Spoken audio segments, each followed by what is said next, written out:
Joining us now with more on the latest pending peace between Israel and Sudan, Middle East experts and research fellows, Dr. Nir Boms from the Moshe Dayan Center at Tel Aviv University and Dr. Yechiel Shabi from the Begin Sadat Center of Bar-Ilan University. Thank you both so much for being with us. Now, Nir, I'm going to start with you. What do you make of this latest peace?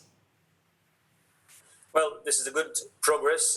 I think it's important to remind our viewers that just like the peace and the normalization, this is not something that came as a complete surprise. Some of this process has started in the last few years. There has been negotiations. Sudan had made a significant turn in 2016. But of course, the timing of all of this has perhaps a lot to do with other political considerations, including at the White House and including in the context of the timing, perhaps for the U.S. elections and the real effort of the White House to try to seal some additional deals. For Israel, of course, this is a very important development. This is another country and a significant country in Africa that sort of joins the normalization train. And it's very significant because of the history of Sudan and because of the turn that Sudan made, a turn gradually toward the West, away from Iran. And that particular turn is significant for us because of Sudan's role as really becoming an Iranian surrogate in the region. This is also why Israel, at least according to foreign sources, had been active in Sudan militarily, bombing convoys that eventually came from Iran and then from there to Sinai, to Hamas, and to other terrorist proxies around the world. This is a significant move that will take Sudan not just off the terrorist list, hopefully, but also away from the terrorist orbit. Well, so with that in mind, though, I'd like to ask, because Sudan's government is still in flux. The parliament has not been, put into power just yet, and so they haven't been able to, they won't yet be able to pass this agreement. So how likely is this future government going to pass this agreement? Dr. Shabi, I'll go to you. When the Sudani people will enjoy from the fruits of these agreements, they might want to stay with it, and it will be good for Sudan and also for the region of East Africa. I think that during the years, we need to do this deal step by step, because in Sudan we have a lot of oppositional groups that they are connected to the Islamic radicals regime, the former regime of Omar al-Bashir. So I think that during the years when the fruits will be more realistic, they will continue with this agreement, and they will understand how important it is to the region and to the East Africa states and also to Sudan people.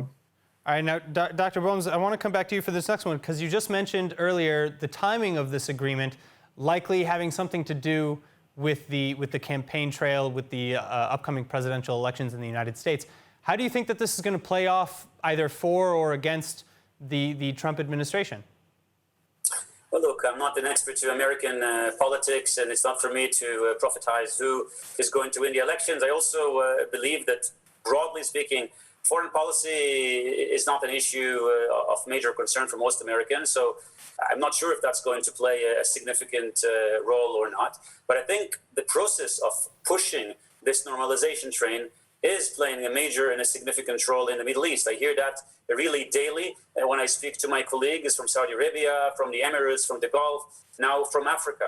This is really a process of reorientation, of trying to move some significant countries into a much stronger pro-Western alliance. In many ways, the United States, that actually almost left the region under Obama, and in many ways under Trump, has not necessarily increased its hold in the region, but with actually smart policy and able to help realign the Middle East. This is significant, and I think will have significant ramifications for the future. Again, as long as we're able to put content in all of these agreements, that we're able to show the people of Sudan, the people of Africa, the people in the Gulf, that it's a win-win formula, that this train of normalization is really able to do some good in the region and is able to distance the challenge of radicalization, which had killed so many people in Africa and in the Middle East, and many in the Middle East understand that we need to move away from it.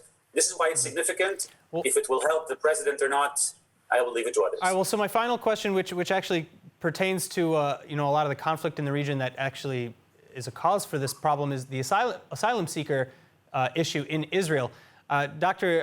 Shabi, is this the answer to the asylum seeker conflict that Israel has been looking for?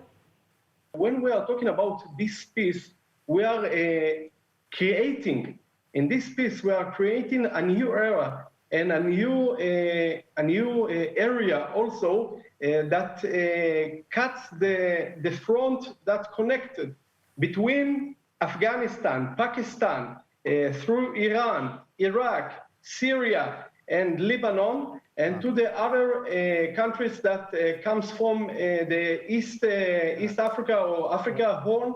And when Israel is dealing with Sudan and cutting this front, it makes a new era in the Middle East. Dr. Boms, Dr. Shabi, thank you both so much for being with us. Good to be here. You're welcome.